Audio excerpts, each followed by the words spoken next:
este es un punto de inflexión con el crecimiento poblacional, la escasez de los recursos materiales para abastecer infraestructura y vivienda para todas esas personas, aunado las emisiones relacionadas con esas, ¿no? Que generan el efecto de invernadero que nos eleva la temperatura, lo cual tiene las consecuencias catastróficas a las cuales nos estamos enfrentando.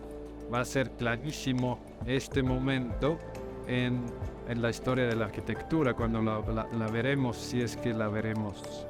Mayores temperaturas, más aislamiento térmico para mantener el confort, sino tiene que buscar, porque eso implica muchas otras consecuencias que influyen a su vez al problema. Entonces tenemos que adaptar de una forma visionaria de plantear nuevas estrategias para poder seguir sin eliminarnos. Esa es un poquito la tarea. Es complejo y interesante a la vez.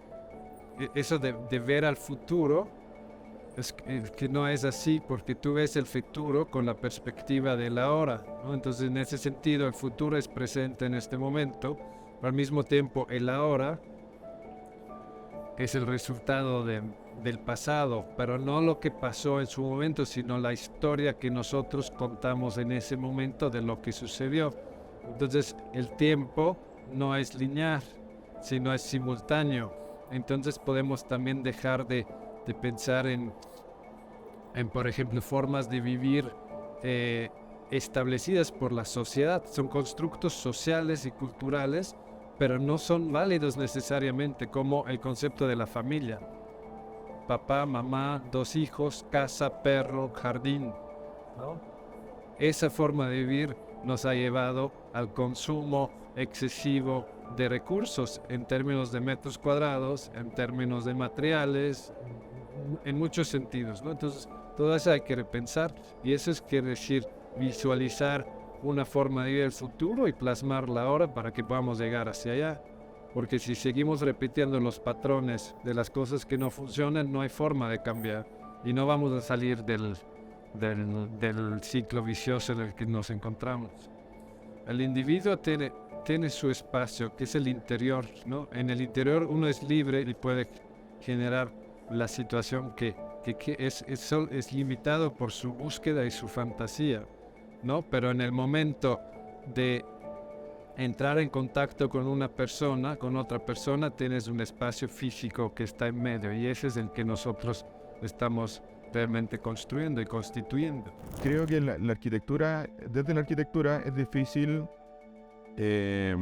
cambiar la sociedad, pero sí los arquitectos tenemos la capacidad, el entrenamiento, la capacidad y a veces en algunos casos los medios, cuando tienen el encargo y los clientes adecuados, para mostrar posibles caminos de transformación. La arquitectura no transforma per se, pero sí muestra posibilidades de transformación. Y yo creo que esa es la parte más interesante de lo que hacemos. Y no podemos soltarla. Yo creo, desde mi punto de vista, la arquitectura es completamente inseparable de todo lo que ocurre en nivel político, social, económico y todo eso. Lo que se conoce como historia, la historia grande, la historia de la humanidad, la historia de la sociedad, se ve reflejada de ciertas maneras en la arquitectura, porque la arquitectura es algo tan difícil de construir, tan difícil de lograr, tantas voluntades que tienes que poner de acuerdo, tanta plata que hay que tener y tantas normativas que hay que lograr respetar, que inevitablemente un edificio construido se transforma en un reflejo de la época que le permitió ser construido. Es el reflejo de todas esas fuerzas que están operando en ese momento. En ese sentido, la historia es súper relevante para la arquitectura, pero también la arquitectura es muy relevante para la historia porque la arquitectura sirve como un lente para mirar al tipo de sociedad que había en ese momento. Y eso es bien bonito, entender a la arquitectura también desde el otro punto de vista. Y la arquitectura contemporánea, finalmente, nos guste o no, las formas que está tomando la arquitectura contemporánea son un reflejo del mundo que le está permitiendo ser. Entonces, por ejemplo, si nos gusta la arquitectura que se está haciendo, quizás es porque nos gusta el mundo en el que estamos viviendo. Y si no nos gusta es porque quizás no estamos tan de acuerdo con la forma en la que la sociedad se está desarrollando. O sea, y me parece que hay una relación directa y súper entre la arquitectura y la historia.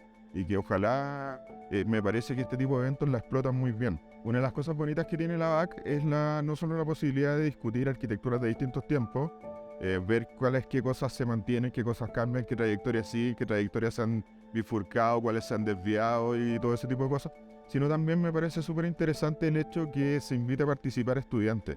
Encuentro que eso es muy lindo, o sea, darle la oportunidad a los estudiantes de estar cara a cara con personas que quizás ellos admiran o quizás les interesan, o quizás no les interesan, pero que están ya a la par con gente con mucho más consolidada, y me parece que es muy interesante esa mezcla. Y es bien bonito lo que ocurre en esas conversaciones.